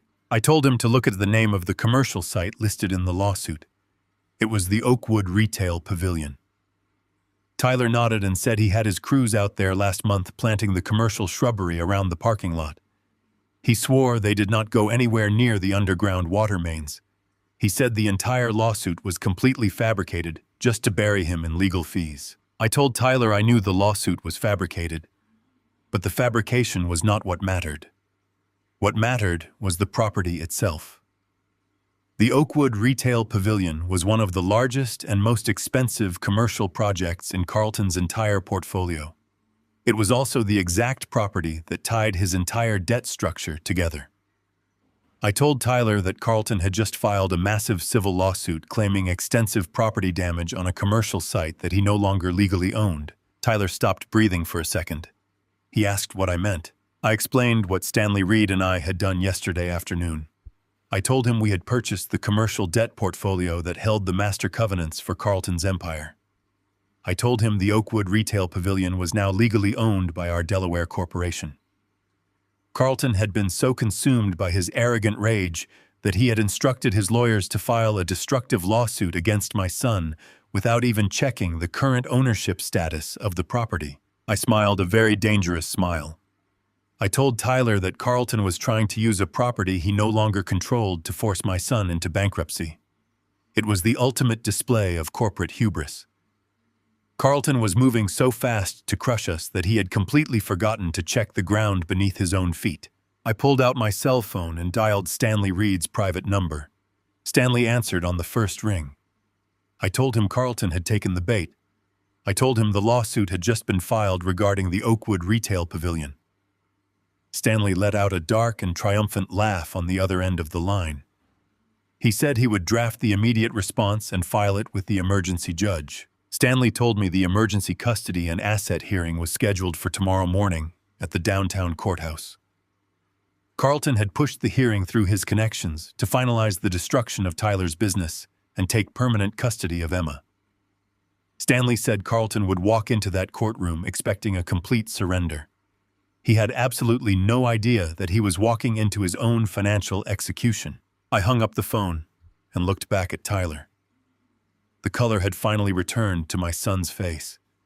The sheer weight of the impending victory was settling into his bones. He realized that his father had not just protected him. His father had built a fortress around him. I told Tyler to go inside and get some sleep. I told him tomorrow morning we were going to walk into that courthouse and watch a billionaire completely self-destruct. We were going to watch a man who built his life on arrogance realize that silence and patience are the absolute deadliest weapons in the world. The downtown courthouse was a towering structure of cold gray stone and polished marble floors. Tyler walked beside me. He wore the only tailored suit he owned. He looked exhausted, but his jaw was set tight. He was no longer the panicked boy sitting on the curb in the freezing rain. He walked with the heavy, quiet purpose of a man ready to fight for his daughter. Stanley Reed walked on my other side holding a single thin leather briefcase. We did not speak as we pushed through the heavy wooden doors of the courtroom. Carlton Pierce was already sitting at the plaintiff's table. He looked like a king holding court. He wore a dark navy suit tailored to absolute perfection. He was surrounded by 4 expensive corporate litigators. They were whispering among themselves and organizing thick stacks of legal binders. Brooke sat one row behind her father. She kept her eyes glued to her lap. She looked pale and entirely hollowed out. Tyler did not even glance in her direction. He kept his eyes locked straight ahead. We took our seats at the defense table. Carlton leaned back in his polished wooden chair. He caught my eye across the aisle and smiled a cold, arrogant smile. He thought he was looking at dead men. He thought he had successfully buried my son under a mountain of insurmountable corporate leverage. He adjusted his silk tie and waited for the execution to begin. The bailiff announced the arrival of the judge. The courtroom fell perfectly silent. The judge took his seat at the high wooden bench and opened the thick file resting in front of him. He looked down at the 2 tables and asked the plaintiffs to present their emergency motion. Carlton's lead attorney stood up. He smoothed his suit jacket and spoke with a smooth, practiced cadence. He addressed the judge with the false humility of a man who firmly believed he owned the entire room. He stated that this was a tragic but necessary intervention to protect a young child from a financially unstable and reckless father.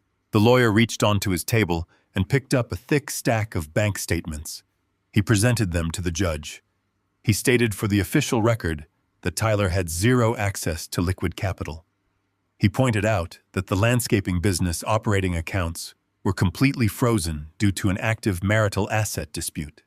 He argued that a man who could not even purchase groceries or pay his own employees could not possibly provide a safe and secure environment for a 4-year-old girl. Carlton nodded slowly.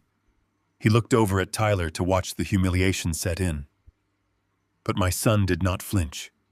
He sat with his hands resting quietly on the table. The corporate lawyer was just getting started. He reached for a second massive legal binder and set it down with a heavy thud. He told the judge that financial insolvency was only the beginning of the danger. He formally introduced the civil lawsuit filed late yesterday afternoon. He spoke with grave manufactured concern. He announced that Tyler was currently facing a $3 million litigation for severe structural property damage. The lawyer described the Oakwood Retail Pavilion in grand detail. He called it a crown jewel of local commercial development. He claimed that Tyler's landscaping crews had acted with gross negligence and destroyed the underground water mains of the massive retail site. He told the judge that Tyler was facing absolute unrecoverable bankruptcy by the end of the week. Carlton sat back and crossed his arms. He was practically vibrating with arrogant satisfaction. He had laid out his perfect trap. He had used his vast wealth to paint my son as an incompetent failure who deserved to lose his business and his daughter. He looked at me expecting to see the poor retired mechanic sweating in terror. I sat perfectly still. I looked right back into Carlton's eyes. I did not give him a single ounce of fear. I simply waited for his expensive lawyer to finish digging a massive hole right in the middle of the courtroom floor. The corporate lawyer finished his grandiose speech by asking the judge to grant immediate full custody to Brooke Pierce and to order the emergency liquidation of my son's business. He sat down and adjusted his cuffs. The courtroom was perfectly quiet. The judge looked over his reading glasses toward our table. He asked if the defense had prepared a response to these overwhelming allegations. Stanley Reed stood up slowly. He did not bring a massive stack of legal binders. He did not bring a team of whispering associates. He held a single thin manila folder in his left hand. He walked to the center of the courtroom with the calm and predatory grace of a man who already knew exactly how the battle would end. Stanley introduced himself to the court. His voice was not loud, but it carried a sharp, metallic authority that commanded absolute attention. He told the judge that the plaintiffs had presented a very dramatic and terrifying story. He agreed that a $3 million lawsuit filed against a small business owner was a catastrophic event. But then Stanley paused. He looked directly at Carlton Pierce. He told the court that the entire narrative presented by the plaintiff was built on a foundation of absolute legal fiction. The lead corporate attorney jumped out of his chair. He loudly objected to the characterization. He said they had filed official civil complaints regarding the Oakwood Retail Pavilion, and the property damage was a matter of public record. The judge held up his hand and told the corporate lawyer to sit down. The judge looked at Stanley and asked him to clarify his statement. Stanley opened his thin folder. He pulled out 2 crisp sheets of paper. He handed one copy to the bailiff to pass up to the judge, and he placed the second copy directly on the plaintiff's table right in front of Carlton. Stanley spoke with slow and deliberate precision. He stated that in order to file a civil lawsuit for severe structural property damage, the plaintiff must actually hold the legal deed or the controlling financial interest in the property at the exact time the lawsuit is filed. Stanley looked at the judge and stated for the official record that Carlton Pierce and his holding companies completely lost ownership of the Oakwood Retail Pavilion yesterday afternoon. The corporate lawyer let out a loud scoff. He told the judge this was an absurd stalling tactic. He said his client developed the Oakwood site from the ground up and held the master commercial covenants. The lawyer looked down at the piece of paper Stanley had placed on the table. I watched the expensive corporate litigator stop breathing. I watched his eyes scan the document. The arrogant scoff died completely in his throat. He did not say another word. He just stared at the paper as if it were a live explosive. Carlton noticed his lawyer's sudden and absolute paralysis. Carlton snatched the document off the table. He read the text. The dark color drained completely out of his face, leaving his skin the color of dirty ash. Stanley told the courtroom that yesterday afternoon, a private Delaware-based corporation executed a hostile cash buyout of the exact debt portfolio that financed Carlton's entire real estate empire. Stanley explained that the buyout included the transfer of all master covenants and property deeds tied to those specific commercial loans. The Oakwood Retail Pavilion was legally transferred to the new corporation at exactly 3 o'clock yesterday. Carlton had ordered his legal team to file the property damage lawsuit at 5 o'clock. Stanley looked up at the judge. He declared that Carlton Pierce had filed a $3 million lawsuit over a property he no longer had any legal right to claim. Stanley called the lawsuit an act of blatant perjury. He said it was a fabricated and fraudulent filing designed entirely to extort a father out of his custody rights by paralyzing him with fake corporate debt. The judge read the certified transfer document. He saw the official state seals and the digital timestamps. The judge lowered the paper and glared at the plaintiff's table. The air in the courtroom turned freezing cold. The judge asked Carlton's lead attorney if he was in the habit of filing multi-million-dollar civil lawsuits without verifying the current ownership status of the properties in question. The corporate lawyer stammered. He looked at Carlton with pure panic. He told the judge he was operating on the information provided directly by his client. The expensive legal team was already beginning to fracture. They were instantly turning on Carlton to save their own professional licenses. Carlton gripped the edge of the heavy wooden table. He was shaking. He glared across the aisle at me with a look of pure, unadulterated hatred. He finally understood what happened while he was busy trying to intimidate me at his country club. He finally realized that the poor retired mechanic had quietly bought the very ground he was standing on. But Stanley Reed was not finished.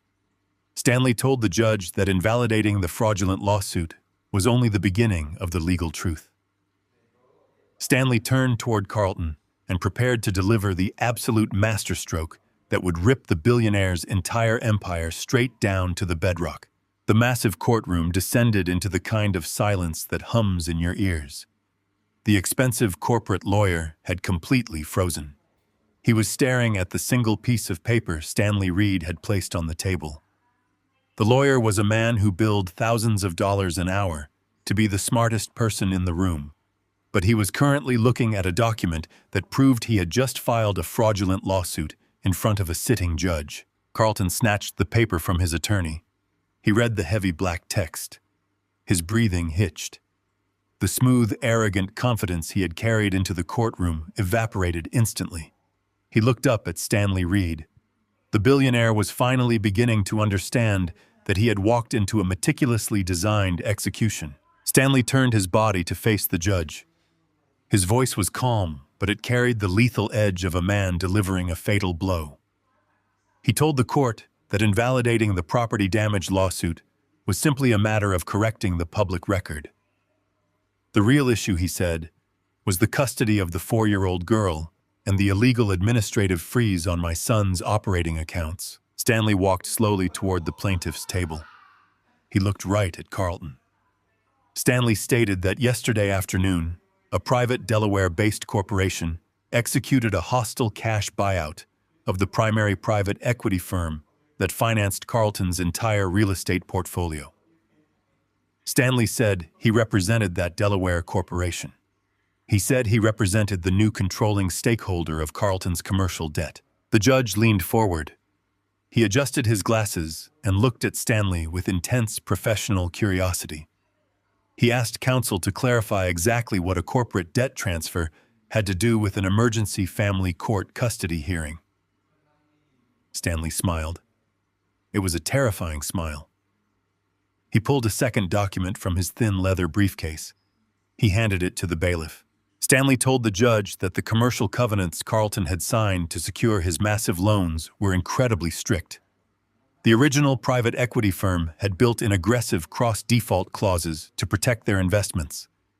Stanley explained that the clauses dictated that if Carlton committed a material breach of contract on any single property tied to the loan portfolio, the primary creditor had the immediate legal right to freeze all associated assets and call in the entire debt. Carlton was shaking. His hands gripped the edge of the heavy wooden table so tightly his knuckles turned entirely white.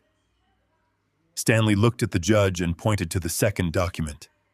He stated that the limestone mansion where Carlton currently resided was explicitly listed as collateral in those commercial covenants. Stanley then pointed at my son Tyler. Stanley told the courtroom that 3 nights ago, Carlton Pierce used a private security team to unlawfully evict Tyler Barrett from that exact property without a legal eviction notice or a court order. Stanley stated that Tyler was a legally documented resident of the home. By using hired men to physically throw a lawful resident onto the street at midnight, Carlton had committed an illegal eviction. Stanley paused. He let the silence hang in the air, just long enough for the reality of the situation to crush Carlton's massive ego. Stanley declared that the illegal eviction constituted a severe and material breach of contract regarding a property tied directly to the commercial covenants. Stanley looked at Carlton and delivered the final, devastating truth. By arrogantly locking his son-in-law out of the house to win a petty family dispute, Carlton had completely voided the terms of his massive commercial loans. Carlton tried to stand up. He tried to speak, but his voice cracked. He looked at his team of expensive litigators, but they were all staring down at the table. They were already calculating how quickly they could resign from the case before they were implicated in a massive financial implosion. Stanley turned back to the judge. He stated that the Delaware Corporation was officially exercising its legal right under the cross-default clauses. He announced that as the primary creditor, they were declaring Carlton Pierce to be in total default of his commercial obligations. The power inversion in the courtroom was absolute. Carlton had walked in believing he was a king who could use corporate debt to starve a small business owner into surrendering his child. He now realized that the quiet, retired mechanic sitting across the aisle had weaponized his own empire against him. I had used Carlton's own arrogance to trigger a catastrophic breach of contract that he could never possibly survive. I sat perfectly still. I did not smile. I did not gloat. I watched the billionaire realize that the foundation of his entire life was built on paper, and the man with the calloused hands had just lit the match. The silence in the courtroom was absolute, the kind of silence that feels heavy in your chest. The corporate litigators sitting at the plaintiff's table had completely stopped moving. They were professionals, men paid thousands of dollars an hour to win, and they realized simultaneously that they had just walked their client into an insurmountable legal trap. Carlton Pierce stared at the document sitting in front of him. The official seals, the transfer of debt, the cross-default clauses, it was all there, undeniable and terrifying. He looked up at Stanley Reed. The billionaire's eyes were wide and the arrogant sneer had been completely wiped from his face. Stanley did not rush. He turned his attention back to the judge. He spoke with a quiet, lethal authority. He told the court that the Delaware Corporation, acting as the primary creditor, was officially exercising its rights under the cross-default covenants. He stated that due to the illegal eviction at the Limestone Mansion, Carlton Pierce was now in total catastrophic default across his entire commercial portfolio. Stanley announced that he was initiating an immediate call on the loans right there in the courtroom. Carlton tried to stand up, but his legs seemed to give out. He slumped back into his polished wooden chair. He opened his mouth, but no sound came out. The man who had spent his life crushing small businesses, the man who had locked my son out in the freezing rain, was completely paralyzed. Stanley handed the bailiff a final document. It was a formal notice of foreclosure and asset seizure.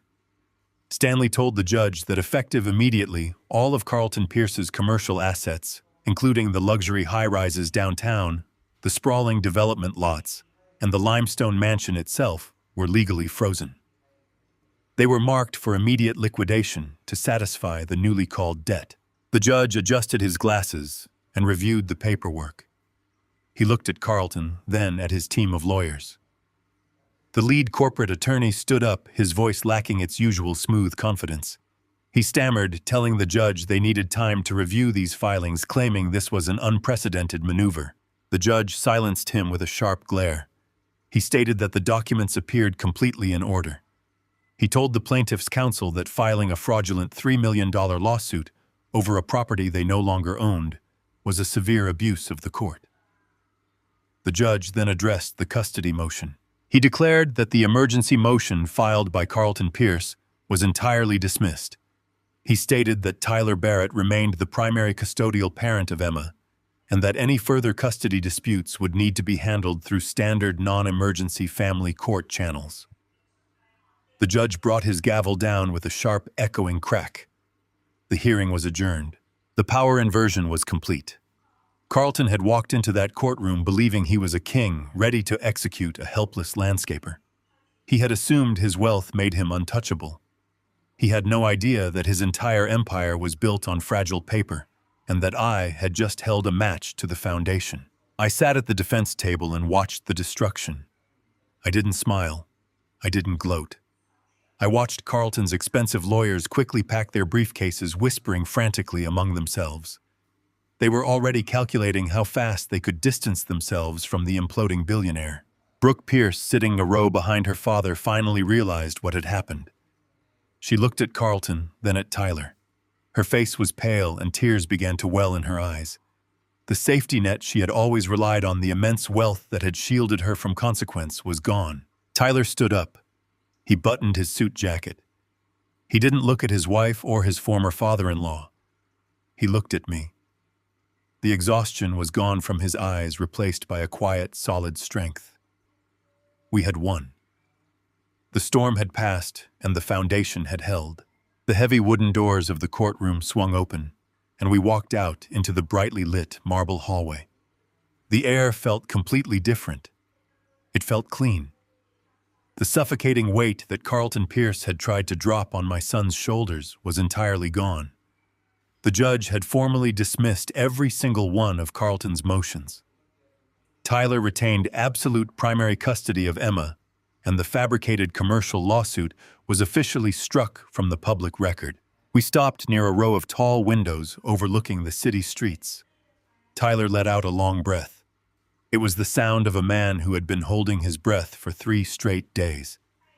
Stanley Reed stood next to us, quietly organizing the transfer documents in his thin leather briefcase. The war inside the courtroom was over, but the wreckage was just beginning to spill out into the hallway. The courtroom doors opened again.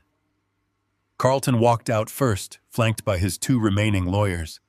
His face was a mask of pure, silent shock. He did not look at me. He did not look at Tyler. He looked straight ahead, walking toward the elevators like a ghost. He was a man rushing back to a limestone mansion that no longer belonged to him, trying to figure out how to survive the total liquidation of his entire life's work. Brooke walked out a few seconds later. She was alone. Her father had not waited for her. Her expensive lawyers had not waited for her. She stood in the hallway, looking small and incredibly fragile. The realization of what had just happened in that courtroom was written all over her face. She finally understood that the massive fortune that had protected her, insulated her, and allowed her to act with absolute cruelty was completely gone. She had traded her husband and her daughter for a kingdom that just turned to dust. Brooke saw Tyler standing by the windows. She took a hesitant step toward him, then another. Her hands were shaking as she clutched her expensive designer purse. She stopped a few feet away from us. She didn't look at me or Stanley. She locked her red, tear-filled eyes on Tyler. She started talking fast, the words tumbling out in a panicked, desperate rush. She told Tyler she was so sorry. She said she didn't understand what her father was really planning. She claimed she thought Carlton was just trying to protect their family assets. She said she never wanted to keep Emma away from him, that she had just been scared and confused when Carlton told her to sign the papers. Her voice cracked as she begged Tyler to listen to her. She asked if they could just go back to their house, sit down, and figure everything out together. She said they were a family, and they needed to stick together now more than ever. Tyler stood perfectly still. He didn't interrupt her. He let her finish her frantic, hollow apologies. He looked at the woman he had loved, the woman he had married, and the mother of his child. But he didn't see a partner anymore. He just saw a reflection of Carlton Pierce. Tyler spoke in a voice so calm and quiet it echoed down the empty marble hallway. He told Brooke she didn't have a house to go back to. He reminded her that the limestone mansion belonged to the Delaware Corporation now. He told her she hadn't been scared or confused when she signed those papers. She had been compliant. She had chosen her father's money over her own daughter's stability. Brooke tried to reach out and touch his arm, but Tyler took a slow, deliberate step back. The boundary he set in that moment was absolute and unbreakable. He told her he would never stop her from seeing Emma. He said Stanley would draft a fair and structured visitation schedule by the end of the week. But then Tyler delivered the final, unwavering truth. He told Brooke the marriage was over. He said he was not going to raise his daughter in a lineage built on manipulation and corporate extortion. He told her she had chosen her side when she locked the doors and turned off her phone in the middle of the night. Brooke started to cry, real heavy tears of absolute defeat. She realized Tyler was not being cruel. He was just being final. He had survived the storm, and he was never going to let her drag him back into the rain. Tyler turned away from her. He looked at me and nodded. We didn't need to say anything else. We walked down the hallway toward the elevators, leaving Brooke standing alone in the quiet corridor, surrounded by the absolute silence of the life she had chosen to destroy. The heavy metal doors of the elevator slid shut. The quiet hum of the descending car replaced the echoing tension of the marble hallway. Tyler leaned against the polished steel wall. He did not look broken. He looked like a man who had just dropped 1,000 pounds of dead weight off his shoulders. The exhaustion in his face was entirely gone. It was replaced by the calm, steady clarity of a father who knew exactly who he was and exactly what he had to protect. We reached the ground floor and walked out into the bright sunlight of the main lobby. Stanley Reed had arranged for his receptionist to sit with Emma in the courthouse family center during the hearing. Tyler walked through the glass doors of the center and knelt down. Emma dropped a handful of colored crayons and ran across the carpet. She threw her small arms around his neck. Tyler closed his eyes and buried his face in her shoulder. He held her tight. He was no longer a man fighting for his survival. He was just a father holding his entire world. We walked out of the courthouse together. The afternoon sun was warm and bright. The downtown skyscrapers cast long shadows across the concrete, but we were not staying in the shadows anymore. We walked across the busy street toward my rusted 10-year-old truck. It was parked right between two expensive luxury sedans. It looked completely out of place, but it was the most beautiful thing I had ever seen. Tyler opened the heavy metal door and lifted Emma into the back seat. He carefully buckled her harness. He made sure she was safe and secure. Emma smiled and held up a drawing she made in the waiting room. It was a picture of a small house with a big tree in the front yard. It was not a sprawling limestone mansion. It was just a quiet, safe place. Tyler smiled a genuine, honest smile. He told her it was a beautiful house. I climbed into the driver's seat and turned the key. The diesel engine roared to life. The familiar loud rumble shook the cab of the truck. Tyler climbed into the passenger seat and shut his door. He rolled down his window and let the fresh air blow across his face. I put the truck in drive and pulled away from the courthouse. We drove away from the towering glass buildings and the expensive corporate law firms. We drove away from the absolute ruin of Carlton Pierce and the fragile paper empire he had built. We left all the arrogance and the greed completely behind us in the city. Tyler rested his arm on the open window. He watched the neighborhood slowly change as we drove toward the suburbs. The massive gated estates faded into quiet, modest streets. He told me he was going to rebuild his landscaping business from the ground up. He said he was going to buy his own equipment and sign his own contracts. He told me he would pay back every single penny of the certified check I gave him. I kept my eyes on this road. I told him he did not owe me a single dime. I told him the only thing he owed me was to raise his daughter to be strong and honest. I told him to build a life for her that could never be bought or sold by a desperate man in a tailored suit. We turned onto my street and pulled into the driveway of my single-story brick house. It was quiet. It was safe. It was built on a foundation that no corporate lawyer could ever touch. Tyler got out of the truck and unbuckled Emma. He carried her up the concrete walkway toward the front porch. I turned off the engine and listened to the absolute silence of the afternoon. The war was completely over. I walked up the driveway behind my son and my granddaughter. We opened the front door and walked inside our home. The greatest lesson we can take from this story is that true power does not need to shout. Real strength is built in the quiet moments through patience, hard work, and the absolute refusal to let anyone treat your family like a transaction. We often think that wealth or status gives people the right to dictate our lives, but a solid foundation built on honesty and respect will always outlast an empire built on arrogance and leverage. You do not have to raise your voice to set an unbreakable boundary. You just have to know your own worth. If you have ever had to stand your ground and protect your peace against a bully in your own life, let me know your story in the comments below.